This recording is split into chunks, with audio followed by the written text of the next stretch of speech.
This segment is brought to you by the Kansas Soybean Commission. The Soybean Checkoff, progress powered by Kansas farmers.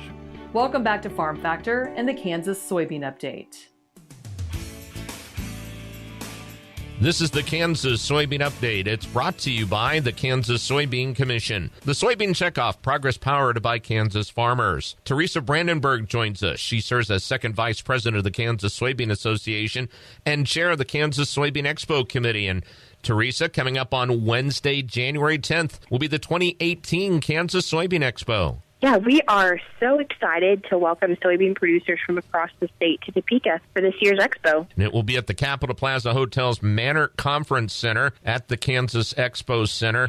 And what time do you guys get things started? We're going to start with registration at 8:30, and we'll have some breakfast goodies available there. And at 9 o'clock, we'll kick off with a welcome from both our commission and association president. And then we're going to dive right into a really full day. What's going to be on the program this year? Well, this year, we're starting out with some commissioner partner updates from the U.S. Poultry and Egg Export Council, as well as the U.S. Soybean Export Council. And then we decided we wanted to have a little fun this year, so Roger Radley will actually be joining us, and he touts himself as a farm boy turned comedian, so that should be a really fun keynote address from him. And then, of course, we have the luncheon, which is always a highlight, and at the luncheon, we're going to get to hear from the CEO of the National Biodiesel Board, as well as hear an American Soybean Association report. And then, obviously, the highlight of the luncheon is always the KSA annual meeting. That's an important opportunity for our members to really touch base with the association and get a feel for what work's being done on their behalf.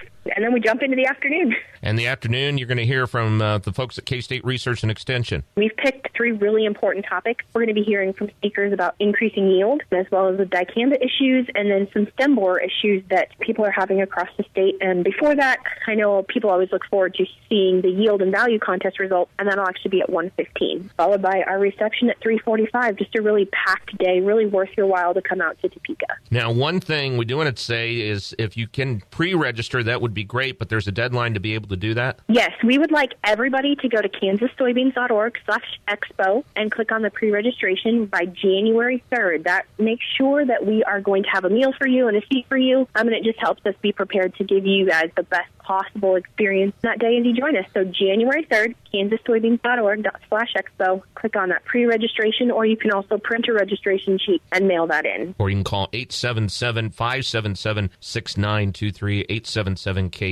Soybean. Teresa, I appreciate you joining us. Thank you very much. Thanks so much. Teresa Brandenburg is joining us, serving as second vice president of the Kansas Soybean Association and chair of the Kansas Soybean Expo Committee. She joins us on the Kansas Soybean Update. It's brought to you by the Kansas Soybean Commission. The Soybean Checkoff, progress powered by Kansas farmers. Learn more at kansassoybeans.org. For Kansas Soybeans, I'm Greg Akagi. Hope you enjoyed this week's Kansas Soybean Update. Stay with us after the break for more as Kyle Bauer and Janelle Dobbins discuss the From the Land of Kansas program.